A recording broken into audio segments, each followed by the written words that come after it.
Sutra Teratai yang menakjubkan. Bab 1, Pendahuluan. Shin Fasyang Sutra Teratai, episode 98. Harapan mendasar dalam batin Buddha adalah mengajarkan kebenaran menakjubkan yang mendalam. Segala dharma memiliki karakteristik dari pemadaman hening dan tidak dapat disampaikan dengan kata-kata. Ketika sebab dan kondisi mendukung, boleh dibabarkan. Pada 40 tahun lalu, Buddha memberikan pengajaran sesuai dengan kapasitas dan kondisi. Semuanya termasuk ajaran sementara. Sekarang, memberikan pengajaran sesuai dengan keinginan sendiri, mengesampingkan ajaran sementara dan menetapkan ajaran sejati.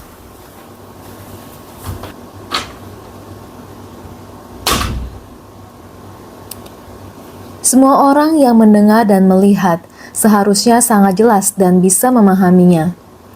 Kita sering mengatakan bahwa segala dharma memiliki karakteristik dari pemadaman hening. Sudah sering mendengarnya. Seharusnya sudah sangat memahaminya. Akan tetapi, makna yang terkandung dalam sama itu, apakah kita ada bersungguh hati untuk memperhatikannya? Dengan bersungguh hati melakukan hal yang sama terhadap prinsip-prinsip kebenaran ini, mengevaluasinya, menghayatinya, benar-benar memahaminya, dan ada berapa orangkah yang melakukan hal seperti ini? Benar-benar dharma memiliki karakteristik dari pemadaman hening. Waktu.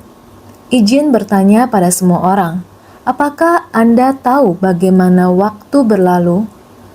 Tidak tahu, hanya tahu dengan melihat jam. 1 demi 1 detik seperti ini berlalu. Ataupun ada orang yang berkata, tidak perlu melihat jam juga akan tahu, yakni 1, 2, 1 menit, 2 menit seperti ini berlalu. Tapi ini memiliki wujud. Wujud jika Anda tidak memperhatikan waktu yang berlalu. Tetap sama saja seperti ini diam-diam berlalu. Inilah waktu. Demikian diam-diam berlalu. Berapa banyak prinsip kebenaran yang terkandung di dalamnya? Langit, bumi, dan lainnya. Dengan keberadaannya dapat dilalui dengan sempurna. Semuanya harus memiliki prinsip kebenaran yang sejati. Langit, bumi, bulan, dan matahari demikian berputar, sepersekian detik. Tidak boleh ada penyimpangan sedikit pun. Lihatlah dalam ilmu astronomi. Bahkan pada detik tersebut, di dalam sekian tahun, karena itu ada detik kabisat, bukan hanya bulan kabisat, bahkan juga hari kabisat. Terdapat 30 hari dalam 1 bulan. Mengapa ada juga 31 hari? Ini dikarenakan 4 musim. Harus bagaimana agar dalam setahun, musim semi, musim panas, musim gugur, dan musim dingin. Keempat musim ini akurat, meskipun waktu diam-diam berlalu. Memang benar dengan langit, bumi, hari, dan bulan. Bagaimana bumi saling berputar. Namun, bagaimana langit, bumi, matahari, dan bulan, serta bumi itu sendiri saling berputar dan beredar, semuanya begitu presisi dan murni, dan sedikit pun tidak boleh ada kesalahan. Kita sungguh penuh berkah, terlahir di negara tengah. Yang dimaksud dengan negara tengah bukan nama negara, tetapi maksudnya adalah di tengah alam semesta, di tengah-tengah bumi, sehingga ada perbedaan antara negara. Maka, kita yang terlahir di tengah-tengah bumi sangat beruntung. Kita berada di tengah kebudayaan, sehingga disebut negara tengah. Maka, sudah pernah dikatakan bahwa sulit terlahir di tanah tengah. Demikianlah yang dikatakan oleh Buddha. Buddha berkata, para makhluk yang penuh berkah terlahir di tanah tengah, yaitu di tengah bumi. Bagi umat manusia, dari segi iklim ataupun sehubungan dengan akses terhadap ilmu pengetahuan, tempat ini adalah yang paling menguntungkan. Berbeda dengan di daerah terpencil. Bagi orang-orang di daerah terpencil, lihat Afrika. Kebudayaan Afrika terhadap perempuan sejak lahir ketika masih sangat kecil, bibirnya dibedah. Kemudian perlahan memasukkan benda, timah atau besi yang berat ke dalam celah bibirnya. Ditarik secara perlahan-lahan sampai daging bibirnya meregang dan bergoyang-goyang di bawah dagu. Bahkan di beberapa daerah tropis, seluruh tubuh mereka telanjang. Ketika dingin, mereka menggunakan pasir dan tanah, melapisi tubuh mereka dengan minyak, lalu menggunakan tanah untuk menutupi seluruh tubuh mereka, supaya tubuh terlindungi dari kedinginan. Di daerah terpencil, mereka masih menjalani kehidupan seperti ini, membuktikan apa yang dikatakan dalam Sutra Buddha, bahwa sulit untuk terlahir di dalam masyarakat yang memiliki budaya, tempat di mana terdapat etika dan moral yang sesungguhnya, dapat mendengar kebenaran sejati, tempat di mana dapat hidup mengikuti budaya humanis, etika, dan moral. Untuk terlahir di tempat seperti itu tidaklah mudah. Jika dilahirkan di daerah terpencil, itu membawa penderitaan yang tak tertahankan. Ini adalah para makhluk yang terlahir sesuai dengan karma mereka. Terlepas dari waktu, terlahir di musim apa, ataupun kondisi kehidupan yang bagaimana. Semua ini tidak dapat dikendalikan oleh diri kita. Di zaman modern ini, kita semua hidup di bumi, tetapi kita tidak dapat melihat dan tidak tahu apakah ini benar-benar terjadi. Benar, karena kita telah beroperasi secara internasional, tempat yang paling miskin dan menderita, kita dapat melihatnya. Inilah kondisi saat ini. Oleh karena itu, segala dharma memiliki karakteristik dari pemadaman hening. Jika dikatakan bahwa hal ini kini dapat dipahami secara luas, maka setelah kita memahaminya, kita akan mengetahui makna dari segala dharma memiliki karakteristik dari pemadaman hening ini. Kita semua terlahir di masa kini, namun prinsip kebenaran ini dari awal sampai akhir tetap sama. Hanya saja kita belum sungguh-sungguh memahaminya. Tidak dapat disampaikan dengan kata-kata. Jika ingin mengetahuinya, sesungguhnya ada banyak sekali hal yang bisa dibicarakan. Namun, sebagian besar dari hal-hal itu belum kita ketahui. Diperlukan berbagai cara, barulah dapat dihayati dan dipahami. Namun, setelah dihayati dan diungkapkan dengan kata-kata, tetap saja tidak dapat dipahami secara menyeluruh. Oleh karena itu, ketika sebab dan kondisi mendukung, boleh dibabarkan. Dan ketika sebab dan kondisi telah berpadu, maka kebenaran tersebut dapat disaksikan. Segala dharma memiliki karakteristik dari pemadaman hening dan tidak dapat disampaikan dengan kata-kata. Ketika sebab dan kondisi mendukung, boleh dibabarkan. Pada 40 tahun lalu, Buddha memberikan pengajaran sesuai dengan kapasitas dan kondisi. Semuanya termasuk ajaran sementara. Sekarang memberikan pengajaran sesuai dengan keinginan sendiri, mengesampingkan ajaran sementara dan menetapkan ajaran sejati. Oleh karena itu, selama 40 tahun, Buddha memberi pengajaran sesuai dengan para pendengarnya, menyesuaikan dengan kapasitas, tingkat pemahaman para makhluk, dan sebagainya. Baik dari segi waktu maupun tingkat pemahaman, ataupun tingkat kesadaran manusia dan sebagainya. Selama 40 tahun itu, beliau senantiasa menyesuaikan ajarannya, agar mereka dapat menerima apa yang disampaikan. Tentu saja hal ini merupakan usaha yang sangat berat, karena ajaran-ajaran tersebut bukanlah dharma sejati dari lubuk hati Buddha. Hanya dharma menakjubkan yang secara langsung menunjuk pada batin manusia dan memperlihatkan sifat hakikinya. Buddha pasti harus menggunakan kebijaksanaan yang bersifat upaya, menggunakan cara-cara sementara. Upaya berarti sarana yang memudahkan, menggunakan metode yang sangat bijaksana, menyampaikannya dengan cara yang membuat orang dapat memahami dan menerima. Sekarang membabarkan Sutra Teratai, yaitu menyampaikan sesuai dengan maksud sejatinya sendiri, meniadakan ajaran sementara dan menegakkan kebenaran sejati mulai sekarang. Karena waktu sudah tidak dapat diperpanjang lagi.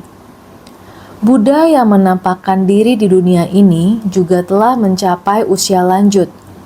Jika pada saat ini tidak segera disampaikan, lalu apa yang harus dilakukan? Oleh karena itu, beliau harus segera mewariskan ajaran tersebut. Maka pada saat inilah Buddha mengajarkan Sutra Teratai. Karena kini Buddha benar-benar ingin menyampaikan isi hati sejatinya. Meskipun tidak setiap orang dapat memahaminya, namun mereka yang telah lama mengikuti Buddha serta para bodhisattva pendamping pada saat ini seharusnya memiliki kesempatan. Dan inilah waktu untuk mulai melakukan penyerahan ajaran. Oleh karena itu, harapan mendasar dalam batin Buddha adalah mengajarkan kebenaran menakjubkan yang mendalam. Kebijaksanaan dari persamuan adalah dangkal dan pemikiran mereka sulit diperkirakan. Yang Maha Sadar adalah Maha Pengasih dan membabarkan sesuai kapasitas dari para makhluk. Meskipun Buddha telah membabarkan Dharma selama lebih dari 40 tahun, akan tetapi saat ini, bahkan di tengah persamuan, kebijaksanaan dari semua orang sangat dangkal. Buddha memancarkan cahaya, berubah wujud, dan memperlihatkan keberagaman. Selain itu, cahaya dari tanda urna atau bulu putih di antara alis ini memancar dengan sangat terang dan menembus keluar. Pemandangan seperti ini berubah wujud dan memperlihatkan keberagaman. Apakah semua orang dapat memahaminya, ataukah sama sekali tidak memahami, sehingga Buddha harus memiliki welas asih agung? Dengan cinta kasih universalnya dan dengan pandangan beliau yang luas, membabarkan Dharma sesuai dengan kapasitas para makhluk, sehingga Yang Maha Sadar adalah Maha Pengasih dan membabarkan sesuai kapasitas dari para makhluk. Dalam membabarkan Dharma, harus menyesuaikan ucapan dengan maksud dan kondisi orang lain. Cara menyampaikan harus fleksibel dan menyesuaikan keadaan. Dapat dikatakan bagaikan air. Tidak peduli wadah yang menampung air itu berbentuk apa, apakah bulat, melengkung, atau bersudut. Ketika air dituangkan ke dalamnya, maka air akan mengikuti bentuk wadah tersebut. Maka berkelok artinya adalah mengikuti akar kapasitas, baik itu besar atau kecil. Orang yang memiliki akar kapasitas tajam, dia dapat menerima pengajaran secara langsung, sangat cepat dapat tercerahkan. Buddha membabar Dharma lebih dari 40 tahun yang lalu. Sama halnya ada orang yang memiliki akar kapasitas tajam. Dikatakan memiliki, dia dapat menyadari kekosongan. Juga terdapat orang yang demikian, sehingga harus berkata padanya, prinsip kebenaran yang menakjubkan. Akan tetapi bagi orang dengan akar kapasitas tumpul atau kecil, tidak dapat memahaminya, sehingga dengan kerendahan hati menyesuaikan dengan kapasitas dan kondisi, baik itu secara langsung, membabarkan secara langsung ataupun berkelok-kelok, semua sama saja. Asalkan para makhluk dapat memahami dan menerimanya, maka secara cermat memikirkan ajaran sementara. Mengamati kapasitas dalam memberikan pengajaran Buddha selama lebih dari 40 tahun sangatlah sulit. Oleh karena itu, harus berpikir secara perlahan-lahan. Harus bagaimana agar semua orang dapat menerima. Akan tetapi pada saat itu masih belum dapat mengungkapkan harapan mendasarnya. Dengan kerendahan hati menyesuaikan dengan kapasitas dan kondisi. Secara cermat memikirkan ajaran sementara, mengamati kapasitas dalam memberikan pengajaran, belum mengungkapkan harapan mendasarnya. Sekarang mengamati kapasitas dan kondisi sudah matang, makanya ingin mebabarkan Dharma Agung dari kendaraan tunggal ini, memberikan pengajaran sesuai dengan keinginan sendiri, mengungkapkan harapan mendasarnya dengan mebabarkan ajaran dari kendaraan besar. Segala fenomena Dharma di dalam alam semesta ini mencakup segala sesuatu di atas bumi ini. Sekarang membukakan 3 kendaraan untuk menunjukkan 1 kendaraan. Sekarang mengamati kapasitas dan kondisi sudah matang. Di saat ini tidak bisa tidak dikatakan, maka kapasitas juga secara perlahan makin mendekati. Kapasitas ini dan jalinan jodoh ini juga harus dikatakan. Maka, adapun ajaran kendaraan tunggal itu adalah sutra teratai. Di saat ini adalah memberikan pengajaran sesuai dengan keinginan sendiri. Menyampaikan inti ajaran sesuai dengan kehendak perlu. Ajaran kendaraan tunggal sebenarnya perlu, yaitu mencakup segala sesuatu di alam semesta. Sekarang berada di yang disebut 3 itu adalah 3 kendaraan. Mahayana, kendaraan menengah, dan Hinayana, kendaraan kecil. Namun pada hakikatnya, pada akhirnya semuanya kembali pada satu saja, yaitu Mahayana. Banyak dhamma, semuanya tanpa terkecuali adalah jangan melakukan kejahatan, lakukan semua kebajikan. Tidak cukup hanya berbuat kebajikan, kita juga perlu turun langsung ke tengah manusia untuk membimbing makhluk hidup. Maka, pada bagian sutra berikut dijelaskan apa sebenarnya tujuan Buddha hadir di dunia manusia. Apa manfaat yang diperoleh dengan menampilkan cahaya terang ini? Dharma menakjubkan yang diperoleh Buddha ketika duduk di Bodhimanda. Apakah ia ingin membabarkannya sekarang? Atau apakah ia hendak memberikan peramalan? Penampakan tanah-tanah Buddha yang diperindah dengan begitu banyak mustika, agung dan murni, beserta terlihatnya para Buddha, ini bukanlah suatu kondisi kecil. Sutra Teratai bab 1 pendahuluan. Sebenarnya, ajaran yang disampaikan Buddha di masa lalu hingga saat ini sutra makna tanpa batas telah selesai diajarkan. Lalu Buddha kembali duduk dalam keheningan, memancarkan sinar di tengah kedua alisnya yang menerangi 18.000 dunia. Pemandangan seperti ini sebenarnya pertanda apa? Dharma menakjubkan yang diperoleh Buddha ketika duduk di Bodhimanda. Yang dimaksud tempat pencerahan dan Dharma menakjubkan adalah saat Buddha menyaksikan bintang bersinar di malam pencerahannya. Pada saat itu, mengapa Buddha tiba-tiba mencapai pencerahan? Dalam sekejap, seluruh kebenaran sejati alam semesta dan segala isinya terserap ke dalam batin Buddha. Di dalam batinnya muncul niat, apakah ingin membabarkannya sekarang? Setelah begitu banyak kebenaran sejati, segala sesuatu di alam semesta tersimpan dalam batin Buddha. Apakah sekarang waktunya untuk mengungkapkan secara luas Dharma menakjubkan yang diperoleh saat pertama duduk di tempat pencerahan itu? Atau mungkinkah Buddha mulai memberikan peramalan? Apakah ia hendak memberikan peramalan?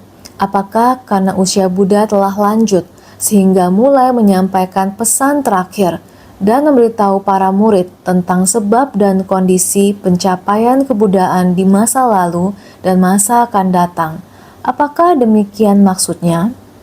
Penampakan tanah-tanah Buddha yang diperindah dengan begitu banyak mustika. Melalui ini, sehingga beliau mulai membuat semua orang tahu bahwa tanah-tanah Buddha sangat agung dan murni. Beserta terlihatnya para Buddha, ini bukanlah suatu kondisi kecil, karena cahaya halus menerangi 18.000 tanah Buddha. Ini adalah mulai membuat semua orang memahami tanah suci Buddha seperti Dharma menakjubkan yang mendalam ini. Sebenarnya bukan sekedar kondisi kecil. Ini bukan sebab dan kondisi yang kecil. Sekarang persamuan ini adalah sebuah kondisi yang besar. Manjusri, engkau hendaknya tahu kalau 4 kelompok murid, naga, dan makhluk halus sedang mengamati engkau yang baik hati, apa yang seharusnya dikatakan? Sutra Trataya Bab 1, Pendahuluan. Semua orang saling memandang, bukan hanya orang yang di dalam persamuan. Masih ada 8 golongan dewa dan naga. Semua orang berharap tujuan utama ini adalah membabarkan Dharma Agung. Harapan ini dipercayakan kepada Manjusri yang murah hati. Anda segera membuat semua orang terlebih dahulu memahaminya. Ini sama seperti kita sedang mendengarkan ceramah. Ini juga perlu seorang MC. Ceramah ini seolah-olah ada sepasang MC. Seorang mulai berbicara, satu lagi mulai menjawabnya. Isi ceramah ini sangat menarik. Persamuan ini akan membuat semua orang bersuka cita. Jadi dengan bersuka cita, apakah semua orang bisa menghayatinya? Dharma memiliki karakteristik dari pemandaman hening. Berharap setiap orang bisa bersungguh hati untuk menghayatinya.